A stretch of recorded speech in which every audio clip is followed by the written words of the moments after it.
iklim adalah sesuatu yang konstan, sedangkan kultur selalu berubah. Demikian pandangan Isandra Matin Ahmad yang dipanggil ringkas Andra Matin, bahkan sering lebih ringkas lagi dipanggil Aang. Ia adalah salah satu penggerak arsitek muda Indonesia, AMI, di tahun 1980-an. Bagi tamatan Universitas Parahyangan ini, meskipun konstan, di dalamnya ada sesuatu yang dinamik.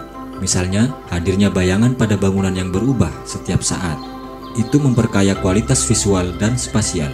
Kultur yang senantiasa berubah, tak hanya diamatinya di Indonesia, tetapi juga diamatinya langsung lewat kunjungan dan perjalanan ke berbagai negeri. Semua pada akhirnya memperkaya desain prinsipal di Andra Matin Arsitek yang didirikannya tahun 1988. Bersama biro yang juga merupakan sekolah bagi banyak arsitek muda, laki-laki kelahiran 1962 ini banyak mendesain rumah, bangunan perkantoran, galeri, toko, atau hotel. Ia juga baru menggelar pameran tunggalnya, sebuah sequel, Agustus 2012 di Galeri Dialogue. Bagaimana praksis desainnya?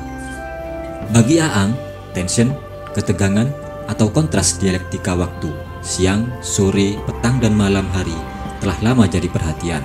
Karena itu, desainnya banyak mengeksplorasi cahaya, bermain dengan kontras gelap di dalam dan terang di luar. Tension antara unsur lama baru juga menjadi fokusnya. Tension lain adalah kontras fungsi, misalnya fungsi jalur mobil dihadapkan dengan fungsi museum. Tension lama baru juga dapat diaduk jadi karya baru. Baginya, desain menjadi lebih menarik dengan sekuens ruang, meskipun bangunannya kecil.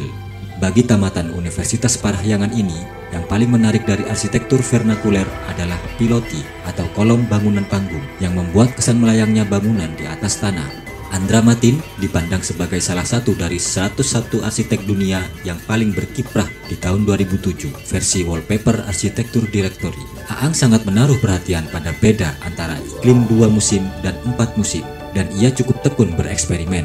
Second layer dari semen dan tanah liat pernah dipakainya pada tahun 2006. Inspirasi second layer ini didapat dari dinding bambu atau gedek. Aang bereksperimen dengan cat dan material tanah liat lokal untuk panti asuhan di Sentul. Ia juga mengumpulkan 1.200 daun jendela bekas yang dipakai untuk karyanya yang kini populer, yaitu Potato Head, sebuah kafe di Bali. Inspirasi dari arsitektur vernakuler pada desainnya terasa kuat, meski hadir dengan semangat yang sama sekali baru. Menurut Aang, tak salah mengambil inspirasi dari yang lama untuk bangunan baru. Dinding sekaligus atap dapat menghasilkan bidang miring. Ia melihat wajah kampung kota sebagai fenomena yang menginspirasi desain, bukan hanya permasalahan. Keterlibatan secara langsung dari penghuni panti asuhan di Sentul merupakan pengembangan konsep dasar gotong royong. Dinding kerawang merupakan eksperimen untuk menurunkan kelembaban. Fungsinya mereduksi sinar matahari, menahan hujan, privasi, dan sirkulasi udara. Andra mengharapkan desain yang selalu diperkuat dengan riset. Pesannya, mahasiswa harus lebih bergairah berarsitektur dan juga banyak melakukan perjalanan. Budaya itu bukan artefaknya, tapi konsep-konsepnya, katanya. Arsitektur vernakuler atau arsitektur rakyat, jika itu konteksnya Indonesia, sebenarnya arsitektur Nusantara, yaitu arsitektur di lingkup ruang budaya Indonesia.